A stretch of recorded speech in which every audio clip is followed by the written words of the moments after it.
Hi అండి, అందరు ఎలా ఉన్నారు? ఈరోజు ఈ వీడియోలో నేను మా వాళ్ళు అంటే మా రిలేటివ్స్ లేదు అంటే మాకు తెలిసిన వాళ్ళు అమెరికాలో 3 కోట్లు పెట్టి ఇల్లు కొన్నారంట, 4 కోట్లు ఇల్లు పెట్టి కొన్నారంట అనేసి మీరు రెగ్యులర్గా వింటూనే ఉంటారు. అసలు దాని వెనక ఏంటి, అసలు అవి పైసలా లేకపోతే పెన్ రాసులు అన్ని డబ్బులు పెట్టి ఎలా రుణగలుగుతున్నారు, ఏమైనా అమెరికాలో పైసలు ఏమైనా చెట్ల రాస్తాయా అని మీరు అనుకోవచ్చు. సో వాటన్నిటికి కూడా నేను ఈ వీడియోలో చెప్తాను. ఇంకా చాలా మంచి ఇన్ఫర్మేషన్ అయితే ఉంటుంది.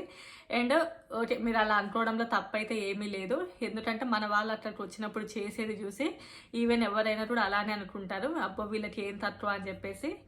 బట్ వాళ్ళు అక్కడికి వచ్చినప్పుడు మాత్రమే అలా చేయగలరు, ఇక్కడ ఉన్నప్పుడు మాత్రం అలా చేయలేరు. సో ఎందుకంటే అమెరికాలో ఇండియాలో నివసించినంత ఈజీగా అయితే నివసించలేరు. నేను ఆల్రెడీ చాలా వీడియోలలో చెప్పాను. సో వీటన్నిటి కూడా ఈ వీడియోలో మాట్లాడతాను. ఎవరైనా మొదటిసారి మన ఛానల్ని చూస్తున్నట్లయితే లైక్ చేయండి, షేర్ చేయండి అండ్ సబ్స్క్రైబ్ కూడా చేసుకోండి. సో ఇంకా ఎవరైనా కూడా అమెరికాలో సెటిల్ అవ్వాలి అని అనుకున్న వాళ్ళు, ఈవెన్ వాళ్ళకి I-140 అప్రూవ్ అయిన తర్వాత ఇంకా వాళ్ళు ఫర్దర్గా అమెరికాలో మేము ఇంకా లైఫ్ లాంగ్ నేను అమెరికాలో ఉండాలి అని నిర్ణయం తీసుకున్న వాళ్ళు మాత్రం అమెరికాలో ఓన్ హౌస్ తీసుకోవడానికి అయితే ట్రై చేస్తూ ఉంటారు. బట్ ఈవెన్ వాళ్ళు ఇక్కడ ఉండకుండా మళ్ళీ ఇండియా వెళ్ళాలి అని అనుకున్నా కూడా అమ్మడం అనేది కొంచెం కష్టంగా ఉంటుంది. అదంతా నేను ఇంకో వీడియోలో చెప్తాను. బట్ అలా ఎలా రుణగలుగుతారు అనేది మాత్రం నేను ఈ వీడియోలో చెప్తున్నాను.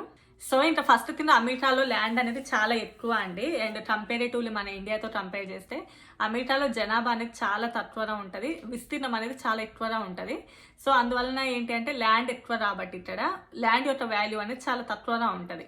అండ్ ఇంటిని బిల్డ్ చేయడానికి కాస్ట్ అనేది ఎక్కువగా పడుతుంది, బట్ ల్యాండ్ వాల్యూ మాత్రం తక్కువకే వస్తుంది అన్నట్లు. ఇక్కడ ఎవరైనా కూడా ల్యాండ్ తీసుకుని తర్వాత కట్టించుకోవడానికి ట్రై చేస్తారు. బట్ నాకు ఇక్కడ చూసిన దాన్ని ఏమనిపిస్తుంది అంటే, కంపేరేటివ్లీ ఇండియా, అమెరికాలో హౌజులు అనేది చాలా చీప్ అని అనిపిస్తుంది.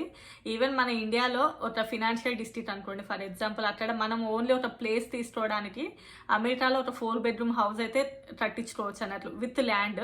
సో నాకు ఈ మధ్యలో ఇక్కడ చూసిన రేట్లని మన ఇండియాతో కంపేర్ చేస్తే కంపేరేటివ్లీ నాకు ఎందుకో మన ఇండియాలోనే ఎక్కువ ప్రైస్ ఉన్నాయని అనిపించింది. మీకు కూడా అలానే అనిపిస్తే చెప్పండి. అమెరికాలో ఆల్మోస్ట్ 50 రాష్ట్రాలు ఉంటాయి. మన ఇండియా నుంచి వచ్చిన వాళ్ళు ఫస్ట్ వాళ్ళు ఎక్కడికైతే జాబ్ పర్పస్ మీద వస్తారో ఆల్మోస్ట్ అక్కడే ఉండడానికి ట్రై చేస్తుంటారు. అండ్ ఇక్కడ single family houses, town houses అని చెప్పేసి ఇలా చాలా టైప్ ఆఫ్ హౌసెస్ ఉంటాయండి. అండ్ కొన్ని ఏంటి అంటే ఓన్లీ 4 ఫ్యామిలీస్, ఓన్లీ ఒకే దాంట్లోనే ఓన్లీ మధ్యలో ఒక చిన్న వాల్ లాంటిది ఉంటుంది, అలా కూడా హౌసెస్ కొనుక్కుంటూ ఉంటారు. చాలా చాలా డిఫరెంట్ టైప్స్ ఆఫ్ హౌసెస్ అయితే ఉంటాయి. అది నేను ఇంకో వీడియోలో చెప్తాను ఇలాంటి టైప్ ఆఫ్ హౌసెస్ ఉంటాయి అని చెప్పేసి. బట్ చాలా వరకు మన ఇండియన్స్ ఎవరైనా కూడా ఇక్కడికి వచ్చిన తర్వాత కమ్యూనిటీ లాగా ఫామ్ అయ్యి హౌసెస్ తీసుకోవడానికి చూస్తారు. ఎందుకంటే మన వాళ్ళతో పాటు ఉన్నట్లు ఉంటుంది అండ్ కొంచెం సెక్యూరిటీ కూడా మంచిగా ఉంటుంది అని చెప్పేసి. అండ్ మనమే ఓన్గా వెళ్ళాలి అంటే పర్మిషన్స్ తీసుకోవాలి అండ్ సెక్యూరిటీ పర్పస్లో కూడా ఇలా చాలా బేసెస్ ఆలోచించేసి ఏంటి అంటే చాలా మంది కూడా వాళ్ళు ఈవెన్ మన వేరే ఇండియన్ ఫ్యామిలీస్ తోటి ఉండడానికి ఇంట్రెస్ట్గా చూపిస్తారు. అపార్ట్మెంట్స్ కూడా ఉంటాయండి. ఫర్ ఎగ్జాంపుల్ మేము ఉండేది అపార్ట్మెంట్ లాంటిదే, బట్ ఈ అపార్ట్మెంట్స్ ఏంటి అంటే ఎవరికి అమ్మరు అన్నట్లు, ఓన్లీ కూడా ఇది రెంటల్ పర్పస్ కోసమే అన్నట్లు. ఇలా కూడా కొన్ని బిల్డ్ చేస్తారు అన్నట్లు. వాళ్ళ ఓనర్స్ ఓన్లీ కూడా ఏంటి అంటే వాళ్ళు ఇట్లా బిజినెస్ రన్ చేసుకుంటూ ఉంటారు. ఇలాంటి అపార్ట్మెంట్స్ అయితే ఎవరికి కూడా అమ్మరు, ఓన్లీ కూడా రెంటల్ పర్పస్ లోనే ఉంటాయి ఇలాంటి అపార్ట్మెంట్స్ అన్ని.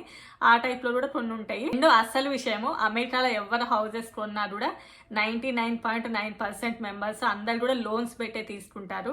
ఈవెన్ మన ఇండియాలో మనమైతే ఎలా లోన్స్ పెట్టి తీసుకుంటామో ఇక్కడ కూడా ఎవరైనా కూడా లోన్ పెట్టే తీసుకుంటారు. అండ్ అట్లీస్ట్ వాళ్ళు 30 సంవత్సరాల పాటు లోన్ పెట్టుకొని ఒక హౌస్ని అయితే కొనుక్కుంటారు. ఇక్కడ వాళ్ళు ఏమి ఊరికే వెంటనే 6 కోట్లు 5 కోట్లు పెట్టయితే వెంటనే డబ్బులు పెట్టయితే ఏం కొనుక్కోరు, అంత అయితే ఎవరికి కూడా ఉండవు. అమెరికాలో కూడా మన ఇండియాలో అలానే ఉంటుందండి. అంటే మెయిన్ ఏరియాలో రేట్ ఒక విధంగా ఉంటుంది. అండ్ అమెరికాలో మెయిన్లీ స్కూల్ జోన్స్ బట్టి ఇంటి రేట్లు అనేది నిర్ణయిస్తారు. ఏదైతే మంచి స్కూల్ జోన్ కి దగ్గర ఒక ఇల్లు ఉంది అనుకోండి, దాని యొక్క రేట్ అనేది హై ప్రైస్ ఉంటుంది. అమెరికాలో హౌస్ యొక్క రేటు మోస్ట్లీ కూడా స్కూల్ యొక్క జోన్ ని డిపెండ్ అయ్యే ఉంటుంది. మంచి స్కూల్ జోన్ ఉంటే మాత్రం ఎక్కువ ప్రైజెస్ ఉంటాయి. అమెరికాలో ఆల్మోస్ట్ హౌస్ ప్రైజెస్ అనేది $3 lakhs నుంచి అట్లా స్టార్ట్ అవుతుందండి. అండ్ కొన్ని ఏరియాలలో మాత్రం అంతకంటే తక్కువగా ఉన్న ఏరియాస్ కూడా చూశాను నేను. బట్ చాలా వరకు మన ఇండియన్స్ ఉండే ఏరియాస్ మాత్రం మినిమం 3 lakhs ఎబో నుంచే స్టార్ట్ అవుతాయి. బట్ మన ఇండియన్స్ ఎక్కడైతే ఉంటారో చాలా ఏరియాస్ మన ఇండియన్స్ మినీ ఇండియా అనే పేరు కూడా ఉంది. ఫర్ ఎగ్జాంపుల్ డాలర్స్ కానివ్వండి, అలాంటి ఏరియాలలో ఏంటి అంటే చాలా వరకు మన ఇండియన్స్ ఉన్న చోటనే ఉండడానికి ఇంట్రెస్ట్ చూపిస్తారు. బట్ అక్కడ మాత్రం హౌస్ ప్రైజెస్ అనేవి కొంచెం ఎక్కువగానే ఉంటాయి. అండ్ నెక్స్ట్ థింగ్ అమెరికన్ కల్చర్కి అమెరికన్ లైఫ్ స్టైల్కి తగ్గట్లుగా ఇంట్లో 4 మెంబర్స్ ఉన్నాం అనుకోండి, డబల్ బెడ్రూమ్ హౌసెస్ అయితే తీసుకోవాలి. 5 మెంబర్స్ ఉన్నాము అంటే 3 బెడ్రూమ్ హౌసెస్ అలా తీసుకోవాలి. అండ్ ఇక్కడి లైఫ్ స్టైల్ అనేది అక్కడ, ఎందుకంటే అమెరికన్స్ ఆల్మోస్ట్ అలానే ఉంటారు.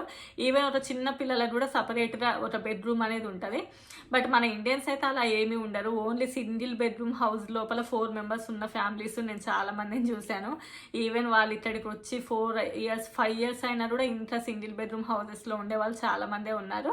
బట్ ఓన్ హౌస్ తీసుకున్నప్పుడు ఏంటి అంటే వాళ్ళ క్యాలిక్యులేషన్స్ అయితే చేంజ్ అవుతాయి. ఎందుకంటే అప్పుడు ఆబ్వియస్లీగా మనకి ఎవరికి వాళ్ళే ఇండివిజువల్ రూమ్స్ అయితే ఉండాలి అని చెప్పేసి అనుకుంటారు. ఈవెన్ ఇప్పుడు మన ఇండియాలో కూడా ఉన్నది, ప్రతి పిల్లలకి వాళ్ళది వాళ్ళకి ఓన్గా ఉండాలి అని చెప్పేసి. సో అందువలన అదే కల్చర్, ఆల్మోస్ట్ ఇక్కడ కల్చర్ అదే. కాబట్టి మన ఇండియన్ ఫ్యామిలీస్ ఎవరు తీసుకున్నారు కూడా మినిమం 3 బెడ్రూమ్ 4 బెడ్రూమ్స్ అనుకోండి, 3 బెడ్రూమ్స్ కూడా చాలా తక్కువ మంది తీసుకుంటారు.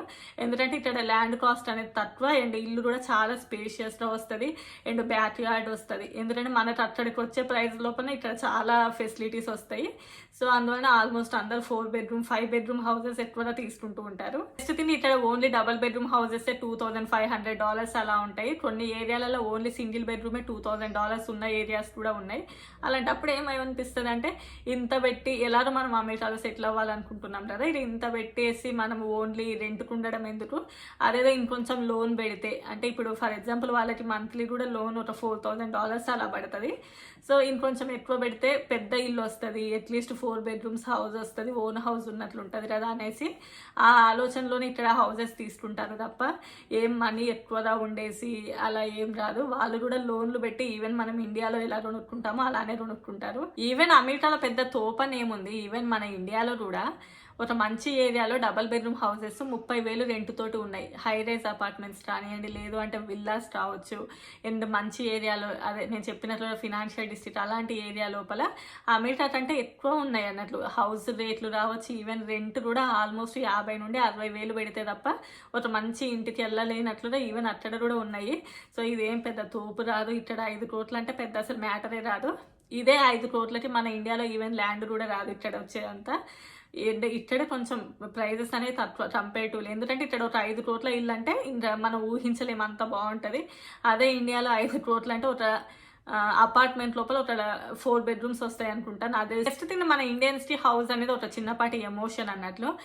గోల్డ్ రానివ్వండి, ఇల్లు రాని, ఇవన్నీ మనకు కొంచెం ఎమోషన్గా ఉంటాయి. బట్ అమెరికన్స్కి అలా ఏముండదు. వాళ్ళు లైఫ్ లాంగ్ రెంట్కు ఉండడానికి కూడా పెద్దగా ఏమీ అనిపించదు. అండ్ వాళ్ళకి అసలు గోల్డ్ అలాంటి వాటి మీద కూడా ఏమి ఇంట్రెస్ట్ ఉండదు. బట్ మనకి ఎక్కువగా ఇంట్రెస్ట్ ఉంటుంది. అసలు వాళ్ళకైతే అది మ్యాటర్ కూడా రాదు. అమెరికాలో హౌసెస్ అన్నీ కూడా ఆల్మోస్ట్ ఒకే విధంగా ఉంటాయండి. మీరు చూసే ఉంటారు చాలా వీడియోస్లలో. మీరు ఎక్కడ ఏ హౌస్ చూసినా కూడా ప్యాటర్న్ రానివ్వండి అంతా కూడా ఆల్మోస్ట్ సేమే ఉంటుంది. పెద్ద డిఫరెన్స్ ఏమి ఉండదు. ఎందుకంటే ఆల్మోస్ట్ అమెరికాలో బిల్డర్స్ అందరూ కూడా ఆల్మోస్ట్ ఒకే విధంగా ఉంటారు అన్నట్లు. పెద్ద మార్పులు చేర్పులు కూడా ఏమీ ఉండవు. మనం ఒక ఈవెన్ మనకు ఒక ల్యాండ్ ఉందనుకోండి, మనం ఒక బిల్డర్ని అడుగుతారు అన్నట్లు. అంటే ఆల్రెడీ ఒక శాంపుల్స్ చూపిస్తాడు అతను, ఈ హౌస్ ఇలా ఇలా అనేసి. ఈవెన్ అతను ఏదైతే చూపిస్తాడో అలానే కన్స్ట్రక్షన్ చేస్తారు తప్ప మాకు నచ్చినట్టుగా చెయ్యి, మాకు ఇక్కడ ఇది పెట్టు అక్కడ అది పెట్టు అంటే నడవదు అన్నట్లు. ఈవెన్ వాళ్ళు ఏదైతే చూపిస్తారో సేమ్ అలానే వాళ్ళు డిజైన్ చేస్తారు అంతే తప్ప మన ఒపీనియన్ అంటూ ఏమీ ఉండదు అక్కడ. వాళ్ళు ఎలా చెప్తే అలానే కట్టించుకోవాలి. అంటే ఒక మోడల్ హౌస్ చూపిస్తారు, ఆ మోడల్ హౌస్ చూపించి ఇలా ఉంటుంది అని చూపిస్తారు. ఆహా లేదు మాకు ఇలా రాదు, ఇలా రావాలి అంటే లేదు బాయ్ మేము అలా చెయ్యమని చెప్తారు. సో అంటే మంచిగా ఇంగ్లీష్లో పాజిటివ్ చెప్తారు అన్నట్లు. బట్ మీ ఇష్టం అంటే మన ఇష్టం వచ్చినట్లు అయితే ఏం చేయలేము. వాళ్ళు చూపించిన దాంట్లోనే ఒకటి సెలెక్ట్ చేసుకోవాలి. అండ్ ఈవెన్ కలర్స్ అవి కూడా ఆల్మోస్ట్ వాళ్ళే ముందే ఫిక్స్ అవుతారు. అంటే ఇలా అయితే బాగుంటుంది అని చెప్పేసి ఇంకా అదే ప్యాటర్న్ లోపల వెళ్తారు. కానీ ఇంకా మనం ఇట్లా చేయండి అట్లా చేయండి అనేటట్లు ఉండదు. వాళ్ళు ఎలా చూపిస్తే ఇంకా అలానే కడతారు. అండ్ అమెరికాలో హౌసెస్ అన్ని కూడా చెట్లతోటే నిర్మిస్తారండి. మీకు ఆల్రెడీ తెలుసు, చాలా సార్లు చెప్పాను. సో చాలా మందికి అనుకోవచ్చు అంటే చెదలు పట్టదా చెట్లతోటి కడితే అని చెప్పేసి. అంటే మనం ఈవెన్ ఇండియాలో కొంచెం వుడ్ వర్క్ చేపిస్తేనే అది సరిగ్గా లేకపోతేనే చెదలు పడుతుంది, మరి అంత పెద్ద ఇండ్లకి చెదలు పట్టదా అని చెప్పేసి. ఆల్రెడీ వాళ్ళు కొన్ని మంచి పవర్ఫుల్ రసాయనాలు ఉంటాయి, వాటి లోపల ఆ చెట్టుని డిప్ చేసి ఉంచుతారు, ఆ తర్వాత తీసి కడతారు అన్నట్లు. సో అందువల్లనే ఏం పెద్ద చెదలు అయితే ఏం పట్టవు. అండ్ కన్స్ట్రక్షన్ కూడా మంచిగా ఉంటుంది. ఎందుకంటే ఇక్కడ ఇది టొర్నాడో అలాంటివి ఎక్కువగా వస్తూ ఉంటాయి కదా, సో ఎక్కువ ఆస్తి నష్టం జరగకుండా ఉండాలి అని చెప్పేసి. అండ్ అమెరికాలో చెత్త అనేది చాలా తక్కువగా దొరుకుతుంది. సో అందువల్లనే మరి చెత్త చాలా తక్కువకి దొరుకుతుంది, మరి ఎందుకు కన్స్ట్రక్షన్కి అంత కాస్ట్ తీసుకుంటారు అనేది నాకు కూడా తెలియదు. ఓన్లీ ఇక్కడ ఎక్కువగా దొరికేది చెట్టే కదా, మరి ఆ చెత్తకి ఎందుకు అంత కాస్ట్ అనేసి. అంటే కన్స్ట్రక్షన్కి కొంచెం ఎక్కువ కాస్ట్ ఉంటుంది, ల్యాండ్కి చాలా తక్కువ కాస్ట్ ఉంటుంది, కానీ కన్స్ట్రక్షన్కి కొంచెం ఎక్కువ కాస్ట్ ఉంటుంది. మరి ఎందుకు అనేది అది నాకు కూడా తెలియదు. అండ్ హౌసెస్ కూడా చాలా త్వరగానే కంప్లీట్ అయిపోతాయండి. ఈవెన్ మనం ఒక 4 bedroom హౌస్ అది ఓన్లీ 1 yearలోనే వాళ్ళు మంచిగా వాళ్ళు చెప్పిన టైంకే బిల్డ్ చేసి ఇస్తారు. సో అవి కూడా చాలా త్వరగానే అయిపోతుంది. నార్మల్ కొన్ని ఏరియాస్ అండి, ఫర్ ఎగ్జాంపుల్ ఫ్లోరిడా చెప్పాలంటే మీరు చూసే ఉంటారు రీసెంట్ టైమ్స్లో అదే వాటర్ ఫ్లడ్స్ వచ్చాయి కదా, అక్కడ అన్నీ కూడా ఏం చెత్తతోటి ఉండవండి. అక్కడ మొత్తం సిమెంటు ఇసుకతో కలిపేసి మన పెంకుటిల్లు లాగానే ఉంటాయి. అక్కడ చాలా వరకు ఒక్కొక్క ఏరియాని బేస్ చేసుకొని వాళ్ళ కన్స్ట్రక్షన్ కూడా కొంచెం డిఫరెంట్గానే ఉంటుంది. ఈవెన్ మనం ఒక ల్యాండ్ తీసుకొని ఈ టైంలో వెంటనే ల్యాండ్ తీసుకోవాలని అందులో ఇల్లు కట్టించుకోవాల్సిన అవసరం కూడా ఏముండదు. కొంతమందికి నచ్చితే నార్మల్గా ల్యాండ్ తీసుకొని అలానే ఉంచుకుంటారు, ఇంకా ఫర్దర్గా ఫ్యూచర్లో కట్టించుకోవాలి అనుకున్నప్పుడు కట్టించుకుంటారు. ఇల్లు అలాగానే పండగ ఏం రాదండి, ఇల్లు కొనగానే ఏం పెద్ద సుఖం రాదు. ప్రాపర్టీ ట్యాక్స్ అని చెప్పేసి ఆ ట్యాక్స్ ఈ ట్యాక్స్ అని చెప్పేసి మళ్ళీ విపరీతంగా దాని మీద ఎక్స్ట్రా ఎవ్రీ మంత్ పే చేయాల్సి ఉంటుంది. ఈవెన్ ప్రాపర్టీ ట్యాక్సే నాకు తెలిసి 2% నుంచి 7% ఉంటుంది, మళ్ళీ అది ఎక్స్ట్రా పే చేయాలి. సో అండ్ ప్రజెంట్ ఉన్న సిచ్యువేషన్లో అమెరికాలో కూడా ఓన్ హౌసెస్ బెటర్ అన్నట్టు. సారీ, రెంటెడ్ హౌసెస్ చాలా బెటర్ ఓన్ హౌసెస్ అంటే. ఎందుకంటే ఓన్ హౌసెస్ మీద కూడా ఒకప్పటితో అంటే ఈవెన్ ఒక 2 years నుంచి నేను ఆల్రెడీ చాలా వీడియోలలో చెప్తున్నాను, కాస్ట్ ఆఫ్ లివింగ్ అనేది చాలా పెరిగింది. At the same time houses కూడా ఇంట్రెస్ట్ రేట్ అనేది చాలా పెరిగింది.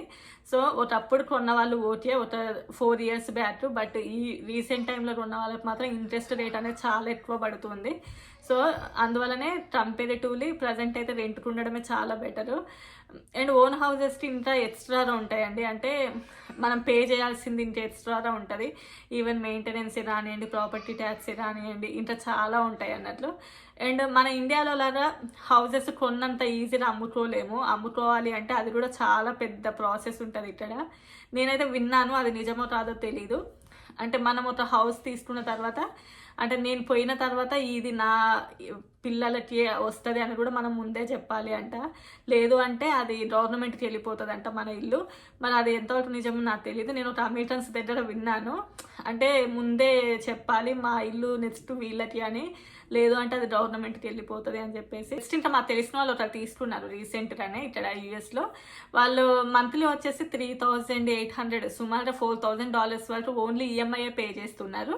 అంటే మన కరెన్సీలో చెప్పాలి అంటే సుమారుగా 3.3 అంటే 3,30,000 ఇంకా ఎక్కువనే అన్నట్లు. అంతవరకు వాళ్ళు ఓన్లీ ఈఎంఐ పే చేస్తూ ఉన్నారు. సో మనం దూరం నుంచి చూసి అంత బాగుంది అని అనుకుంటాము, బట్ ఎవడి బాధలు వాడికే ఉంటాయి. మనం ఓన్లీ వాడు కొన్నదే చూస్తాము, ఆ కొన్నదాని ఎంత వాడు ఎంత కష్టపడతాడు, నెలకి ఎంత కట్టాల్సి వస్తుంది అనేది మనం చూడము. ఇప్పుడు ఫైనల్గా నేను ఇక్కడ ఉండి చూసిన దాన్ని బట్టి మనకి యుఎస్లో ఉండి బతకడం కంటే ఇండియాలో ఉండి బతకడమే చాలా ఈజీ అని అనిపిస్తుంది. బట్ నేను అది చెప్తే మీరు నమ్మరు, మళ్ళీ కామెంట్ సెక్షన్లో ఏదో కామెంట్ చేస్తారు. బట్ నేను ఇక్కడ ఉండి చూస్తున్నాను కాబట్టి, ఈవెన్ మన ఇండియాలో ఒక్కరు పని చేస్తే ఇంటి రాజులను రుచుకొని తింటాము హ్యాపీగా, ఎలాంటి బాధలు లేకుండా పక్కన వాళ్ళని కామెంట్లు చేసుకుంటూ. బట్ ఇక్కడ ఎవరికి వాడు వర్క్ చేసినా కూడా కొంచెం కష్టంగానే ఉంటుంది. ఇలా మీరు నమ్మకుంటే అది మీ ఇష్టం. ఫర్దర్గా దీని నుంచి కూడా ఇంకో వీడియోలో అయితే మాట్లాడతాను. అసలు ఇక్కడ ఓన్ హౌసెస్ తీసుకోవచ్చా, వాటి మీద ప్రోస్ ఏంటి కాన్స్ ఏంటి, అంటే ఏమేమి ఉంటాయి, ఓన్ హౌస్కి అండ్ రెంటల్ హౌసెస్ మధ్యన డిఫరెన్సెస్ ఏముంటాయి, అంటే రెంటల్ హౌసెస్ అంటే ఏమి ఎక్స్ట్రా మన ఓన్ హౌస్కి పే చేయాల్సి ఉంటుంది అనేసి నేను ఇంకో వీడియోలో చెప్తాను. ఎందుకంటే ఆల్మోస్ట్ ఈ వీడియో కొంచెం లెంత్ ఎక్కువ అయ్యి ఉంటుంది. ఓకే, మీకు ఇంట్రెస్ట్గా ఉందంటే చెప్పండి, నేను నెక్స్ట్ వీడియోలోనే చెప్తాను. మీరు ఇంట్రెస్ట్గా లేదన్నా కూడా చెప్తాను అనుకోండి, అది వేరే విషయం. సో ఓకే, మీకు ఈ వీడియో నచ్చినట్లయితే తప్పకుండా లైక్ చేయండి. మీకు ఎలాంటి వీడియోస్ కావాలనేది కూడా నాకు కామెంట్ సెక్షన్లో తెలియజేయండి. Bye bye.